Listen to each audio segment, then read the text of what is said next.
Assalamu alaikum. Today we are going to discuss how undergraduate student check the eligibility criteria for undergraduate different program in NUST university. NUST university के अंदर जितने भी different programs हैं undergraduate के, उसमें उनकी admission fees कितनी है, फ़ीस का क्या क्राइटेरिया है, और जब आप अप्लाई करते हो तो उसके लिए किस किस क्राइटेरिया के तहत आप अप्लाई कर सकते हो, कितने मार्क्स चाहिए होते हैं, ठीक है, और कितना जो है वो आपको किस किस फील्ड में किस तरह आप अप्लाई कर सकते हो। तो उसके लिए सबसे पहले आपने क्या करना है, सबसे पहले आपको ये पता होना चाहिए कि सीरीज़ कौन कौन सी हैं, क्योंकि ये नास्ट वाले जो है वो एक सीरीज़ के पैटर्न में टेस्ट लेते हैं। ठीक है, इनका जो NET टेस्ट होता है ये सीरीज़ के पैटर्न में टेस्ट होता है, जिसमें आप यहाँ पे देख सकते हैं कि ये उन्होंने एक बताया हुआ है कि किस तरीके से सीरीज़ 1 का शेड्यूल क्या है, ऑनलाइन रजिस्ट्रेशन किस टाइम पे होती है, ठीक है, और टेस्ट इस्लामाबाद सिख में सिर्फ लिए जाते हैं, और इनकी कोई सीरीज़ 1 का कोयटा वगैरह, गिलगित वगैरह, कराची वगैरह में नहीं होता। उसके बाद जो आपके पास सीरीज़ 2 है उसमें भी उन्होंने डिफरेंट डेट्स बताई हुई हैं, यहाँ से आप देख सकते हैं। ठीक है जी। उसके अलावा जो सीरीज़ 3 है उसका जो है 23 फ़रवरी से स्टार्ट होता है। उसके बाद सीरीज़ 4 जो है 13 अप्रैल से जो है वो इसका टेस्ट स्टार्ट होता है। अब ये हो गई टेस्ट की जो है ना डेट्स वगैरह, और ऑनलाइन रजिस्ट्रेशन किस तरीके से आप कर सकते हैं। इसके अलावा आपको मैं बताता चलूँ कि हमारे चैनल के ऊपर नस्ट में या पाकिस्तान की जितनी भी यूनिवर्सिटीज़ हैं उनमें किस तरह अप्लाई किया जाता है उसकी तमाम वीडियोस जो है वो मौजूद हैं। ठीक है, या अगर आप ऑनलाइन सर्विसेज हमसे अप्लाई करवाना चाहते हैं, ठीक है, तो ऑनलाइन सर्विस ये भी हम जो है वो प्रोवाइड करते हैं। तो अगर आप किसी भी पाकिस्तान की किसी भी यूनिवर्सिटी में आप हमसे अप्लाई करवाना चाहते हैं तो उसका व्हाट्सएप लिंक, नंबर का लिंक मैं डिस्क्रिप्शन में दे दूंगा, आप वहाँ से देख के जो है वो हमसे कांटेक्ट कर सकते हैं। अब चलते हैं कि एलिजिबिलिटी क्राइटेरिया क्या है, उसमें आप किस तरह जो है वो डिफरेंट जो अंडर ग्रेजुएट प्रोग्राम्स हैं उसमें हम किस तरह जो है वो स्टूडेंट्स जो है वो उनको पता चलेगा कि क्या किस किस क्राइटेरिया के अंडर वो अप्लाई कर सकते हैं। सबसे पहले जो एग्रीगेटेड 9th 10th यानी कि सॉरी SSC और HSSC के जो मार्क्स हैं, यानी कि मैट्रिक और FSC के जो आपके मार्क्स हैं उनका एग्रीगेट यानी कि उनको बना मिला के आपके 60% मार्क्स होने चाहिए। दूसरा ये है कि जो स्टूडेंट्स FA या FSC की बेस पे NET टेस्ट देना चाहते हैं, उनकी जो FA या FSC का पार्ट 1 का कंफर्म रिज़ल्ट है उसकी बेस के ऊपर आप अप्लाई कर सकते हैं। ठीक है, जितने भी नॉन FSC जो है वो यानी कि जो FA वाले जो स्टूडेंट्स हैं वो अपनी जो नॉन FSC स्ट्रीम का मतलब ये है कि जिनका वो कैम्ब्रिज वगैरह का सिस्टम है या एडेक्सल बोर्ड या डिफरेंट जो दूसरे बोर्ड्स हैं उनकी बेस पे ऊपर अगर वो अप्लाई कर रहे हैं, ठीक है, तो उसको जो उनकी इक्विवेलेंस क्वालिफ़िकेशन है उसके मुताबिक वो अप्लाई कर सकते हैं। और वो कहाँ से ऑब्टेन की हुई होनी चाहिए, वो IBC से ऑब्टेन की होनी चाहिए, अदरवाइज़ जो है वो ये एक्सेप्टेबल नहीं होगा, और उसके भी मार्क्स 60% लाजमी होने चाहिए। ठीक है, उसके बाद ऐसे स्टूडेंट जिनकी कैंडिडेट जिनका OA लेवल्स है, ठीक है, तो वो भी अप्लाई कर सकते हैं, लेकिन उनका जो रिज़ल्ट है वो इंटर बोर्ड कोऑर्डिनेशन यानी कि IBCC से जो है वो ऑब्टेन किया हुआ होना चाहिए, यानी कि उनसे कंफर्म होना चाहिए, अदरवाइज़ ये एक्सेप्टेबल नहीं होगा। उसके बाद तीसरी जो कंडीशन है कि जो कैंडिडेट्स OA लेवल्स के हैं जिनकी या फ़ॉरेन क्वालिफ़िकेशन है, तो वो अपने उनके जो मार्क्स हैं उन दोनों का उनका भी एग्रीगेट जो है वो 60% होना चाहिए, अदरवाइज़ जो है वो एक्सेप्टेबल नहीं होगा। ठीक है, अब ये डिफरेंट यहाँ पे उन्होंने प्रोग्राम्स बताए हुए हैं कि किस प्रोग्राम्स में आप अप्लाई कर सकते हैं, और आपकी मैट्रिक और जो आपकी FSC है वो किस जो है वो सब्जेक्ट्स की होनी चाहिए। अब अगर आप नास्ट के अंदर इंजीनियरिंग प्रोग्राम में अप्लाई करना चाहते हैं तो आपकी जो पाकिस्तानी सिस्टम स्टडीज़ के अंदर ये क्वालिफ़िकेशन होनी चाहिए, मैट्रिक साइंस ग्रुप में होनी चाहिए, और जो आपकी FSC है वो प्री इंजीनियरिंग ग्रुप या कंप्यूटर साइंस के ग्रुप की होनी चाहिए।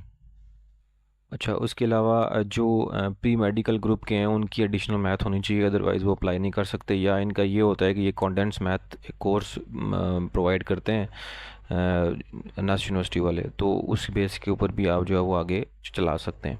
अब जो OA लेवल्स वाले स्टूडेंट्स हैं, फॉरेन स्टूडेंट्स सिस्टम स्टडीज़ के अंदर आते हैं, उनकी भी O लेवल्स जो है वो साइंस ग्रुप में होनी चाहिए, A लेवल उनका प्री इंजीनियरिंग ग्रुप में होना चाहिए अगर आप इंजीनियरिंग के लिए अप्लाई करते हैं। ठीक है, उसके बाद उन्होंने यहाँ पे 7 सब्जेक्ट्स भी बताए कि ये सब्जेक्ट का कॉम्बिनेशन होना चाहिए, फिज़िक्स, केमिस्ट्री और उसके साथ मैथमेटिक्स होने चाहिए। उसके बाद A लेवल की इक्विवेलेंस कंप्यूटर साइंस है और इसमें मैथ, फिज़िक्स और कंप्यूटर साइंस आती है। उसके बाद प्री मेडिकल ग्रुप में बायोलॉजी, फिज़िक्स, केमिस्ट्री या जो ए लेवल्स की equivalent subjects mathematics, biology, physics और केमिस्ट्री होनी चाहिए। ठीक है, अब अगर आप बीएस कंप्यूटर साइंस या बीएस डेटा साइंस या इन डिपार्टमेंट्स में अप्लाई करना चाहते हैं तो उसके लिए आपके पास जो आपकी मैट्रिक है वो साइंस में होनी चाहिए। ठीक है, और जो एफएससी है वो प्री इंजीनियरिंग ग्रुप की होनी चाहिए। ठीक है, या science group, computer science group की होनी चाहिए। या अगर आपके पास प्री मेडिकल ग्रुप है सेम एज़ इट इज़ जो ऊपर वाली है। ठीक है, तो आपको मैथ्स, मैथमेटिक्स जो है वो लाजमी पढ़ा हुआ होना चाहिए अगर इन डिपार्टमेंट्स में, प्रोग्राम्स में आप अप्लाई करते हैं तो। ठीक है, तो उसके बाद ओ ए लेवल्स की जो इक्विवेलेंस है वो ये सेम बिल्कुल ऐसा ही है जैसे ऊपर जो है वो ऊपर वाले डिपार्टमेंट में था। ये सारा बिल्कुल तकरीबन मिलता जुलता है उसके साथ। इसी तरह बीएस बायोटेक्नोलॉजी या बीएस एनवायरमेंटल साइंस वगैरह एग्रीकल्चर में अप्लाई करना चाहते हैं तो मैट्रिक साइंस ग्रुप और प्री मेडिकल जो है वो आपके पास ये भी मतलब एफएससी में प्री मेडिकल ग्रुप होना चाहिए। इसी तरह जो आपके पास फॉरेन स्टूडेंट्स हैं उनका ओ लेवल साइंस ग्रुप का होना चाहिए और जो इक्विवेलेंस है ए लेवल की वो प्री मेडिकल ग्रुप की होनी चाहिए जिसमें बायोलॉजी, फिज़िक्स, केमिस्ट्री आपने पढ़ी हुई होनी चाहिए। ठीक है, उसके बाद बीएस जियो इन्फॉर्मेटिक्स है उसमें साइंस ग्रुप मैट्रिक और उसके बाद प्री इंजीनियरिंग ग्रुप और कंप्यूटर साइंस ग्रुप एफएससी में होना चाहिए और ये बिल्कुल सेम ऊपर वाले ग्रुप से मिलती जुलती है। ठीक है, उसके बाद जो है वो बीएस फूड साइंस ग्रुप में जो है ना ये भी ऊपर वाले से मिलती जुलती है सेम एज इट इज़। और ये जो फॉरेन स्टूडेंट्स के लिए है बीएस फूड साइंस और टेक्नोलॉजी में उनके लिए भी ये सेम बिल्कुल जिस तरह ऊपर वाले के लिए है वो सेम मिलती जुलती है। ठीक है जी, उसके बाद एलएलबी के लिए आप जो अगर अप्लाई करते हैं तो कोई भी कॉम्बिनेशन चलेगा लेकिन लैट जो कोर्स है वो आपका स्कोर उसमें लैट का टेस्ट जो आपको देंगे उसके मिनिमम जो कोर्स मार्क्स हैं वो 50% होने चाहिए। ओ ए लेवल्स और जो इक्विवेलेंस जो कॉम्बिनेशन है वो ला के एचएससी के सब्जेक्ट होने चाहिए। ठीक है जी, तो इसमें भी आपको लैट टेस्ट जो है वो फॉरेन स्टूडेंट्स को भी देना पड़ेगा। उसके बाद बीएस अकाउंटिंग फाइनेंस, इसमें जो है मैथमेटिक्स या अकाउंटिंग आपने पढ़ी होनी चाहिए मैट्रिक और एफएससी में। ठीक है, क्योंकि मैट्रिक में चल जाता है एसएससी में लेकिन वो एफएससी की जो कॉम्बिनेशन होता है वो बड़ा मैटर करता है। ठीक है, इसी तरह बीएस मैथमेटिक्स है, मैथमेटिक्स मैंडेटरी सब्जेक्ट है ये तो बड़ा होना चाहिए और उसके अलावा जो ओ ए लेवल्स में मैथमेटिक्स सब्जेक्ट्स होना ज़रूरी है। इस तरह बीएस फिज़िक्स में भी सेम यही कॉम्बिनेशन मैथ वाला ही चलेगा। इसी तरह बीएस केमिस्ट्री में ज़रा केमिस्ट्री पढ़ी होनी चाहिए एफएससी में और मैट्रिक में। ठीक है, और फॉरेन स्टूडेंट्स के लिए भी यही प्रोसेस है। उसके बाद आर्किटेक्चर जो है वाले जो स्टूडेंट्स और इंडस्ट्रियल डिज़ाइन वाले जो स्टूडेंट्स हैं उनके लिए भी तकरीबन मैथमेटिक्स और फिज़िक्स लाजमी पढ़ा हुआ होना चाहिए क्योंकि ये इंजीनियरिंग से मिलते जुलते कोर्सेज़ हैं तो उसमें लाजमी ये पढ़ा हुआ होना चाहिए। अब ये तमाम चीज़ें यहाँ पे देख लेने के बाद यहाँ पे आपको लास्ट जो कुछ डिटेल्स लिखी हुई हैं कि जो कैंडिडेट्स कंप्यूटर साइंस ग्रुप का लें उनकी इक्विवेलेंस क्वालिफ़िकेशन जो है वो उसका कॉम्बिनेशन क्या होना चाहिए, मैथ, फिज़िक्स, कंप्यूटर साइंस, वो एलिजिबल हैं इंजीनियरिंग के सारे प्रोग्राम्स में अप्लाई करने के लिए। हाँ, अगर वो केमिस्ट्री उनके साथ है तो वो भी जो है वो उनको साथ अगर वो फर्स्ट सेमेस्टर में उनको एडमिशन के बाद पढ़नी पड़ेगी। ठीक है, अगर ऐसे स्टूडेंट जिनकी एसएससी एफएससी जो प्री मेडिकल ग्रुप में है तो उनको इंजीनियरिंग के लिए एडमिशन नहीं मिलेगा लेकिन उनको एडिशनल मैथ करनी चाहिए या वो यूनिवर्सिटी के अंदर कॉन्डेंस मैथ कोर्स जो है वो उनको 8 वीक्स का जो है वो पढ़ना पड़ेगा। ठीक है, ये दो चीज़ें हो सकती हैं, या एडिशनल मैथ करके आएँ प्री मेडिकल के स्टूडेंट्स या आप जो है वो कॉन्डेंस मैथ का कोर्स 8 वीक्स का पढ़ें यूनिवर्सिटी के अंदर। और ऐसे स्टूडेंट जो एफएससी जिनकी प्री मेडिकल ग्रुप में है तो वो उनकी इक्विवेलेंस वो क्वालिफ़िकेशन है वो कंप्यूटिंग प्रोग्राम्स में अप्लाई करना चाहते हैं तो वो उनको भी जो है वो एक डेफिशिएंट कोर्स जो है वो पढ़ना पड़ेगा 6 क्रेडिट हार्स का यूनिवर्सिटी के अंदर 1 साल में। ठीक है, तो उसी तरह डीएई के जो कैंडिडेट्स हैं वो भी अप्लाई कर सकते हैं इंजीनियरिंग प्रोग्राम्स में। ठीक है, ओपन मेरिट में जो है वो उनका एलिजिबिलिटी क्राइटेरिया जो है वो ठीक हो जाएगा।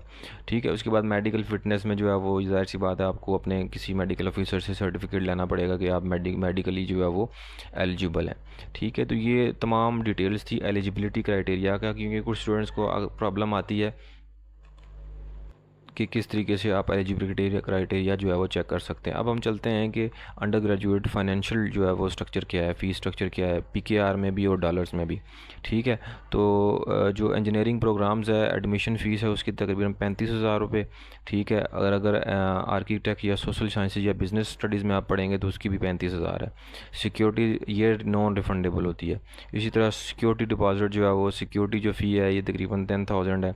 ठीक है, और इसकी जो दूसरे आर्किटेक्ट या दूसरे सोशल साइंसेज वाले ग्रुप में, उसमें भी सिक्योरिटी फ़ीस सेम है, ये रिफ़ंडेबल होती है।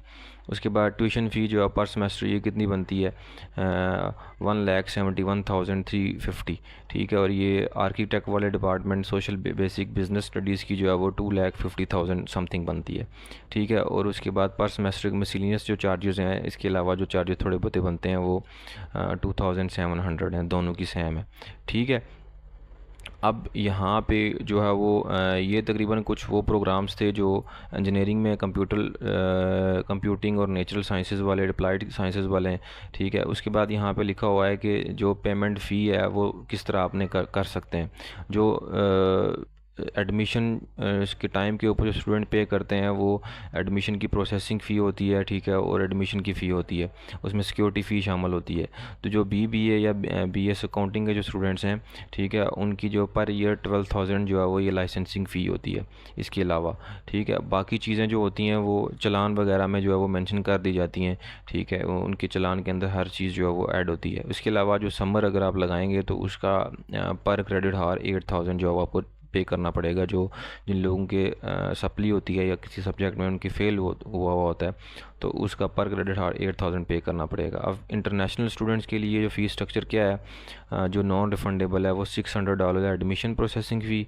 उसके बाद जो टोटल फ़ी जो बनती है पर एनम वो $5,400, ठीक है। सिक्योरिटी डिपॉजिट जो है वो जो रिफंडेबल है वो $250 है। उसके बाद हेल्थ फैसिलिटीज़ पर एनम जो है वो आपको $120 पे करनी पड़ेगी, ठीक है। अब उसके अलावा ये जो पे किस तरह कर सकते हैं आप, जो है वो चलान के ज़रिए आपने पे करनी है, और जो और उसका रिकॉर्ड आपने लाजमी अपने पास रखना है जो भी आप फ़ी पे करेंगे, ठीक है। उसके बाद जो फ़ॉरेन स्टूडेंट्स हैं उनके पास स्विफ्ट मैसेज जो है वो लाजमी उन्होंने सेव रखना है ताकि उनके पास रिकॉर्ड रहे कि उन्होंने फ़ीस जो है वो कैसे पे की है, ठीक है। तो ये कंप्लीट डिटेल्स थी किस तरीके से आप जो है वो अपना एलिजिबिलिटी क्राइटेरिया नेस्ट के लिए चेक कर सकते हैं, और उसके अलावा जो फ़ीस स्ट्रक्चर है नेस्ट का वो किस तरह का है। ये सिर्फ अंडर ग्रेजुएट प्रोग्राम्स के लिए। इसके अलावा पाकिस्तान की जितनी भी यूनिवर्सिटीज़ हैं हम उनको जो है वो किस तरह उसमें आप अप्लाई कर सकते हैं वो हम उसकी भी चैनल के ऊपर आहिस्ता आहिस्ता हम वीडियोस बना रहे हैं। तो उम्मीद है आपको हमारी वीडियो पसंद आई होगी। अगर हमारी वीडियो पसंद आई है तो हमारे फेसबुक चैनल को फॉलो करें और यूट्यूब चैनल को सब्सक्राइब कर लें। Thank you.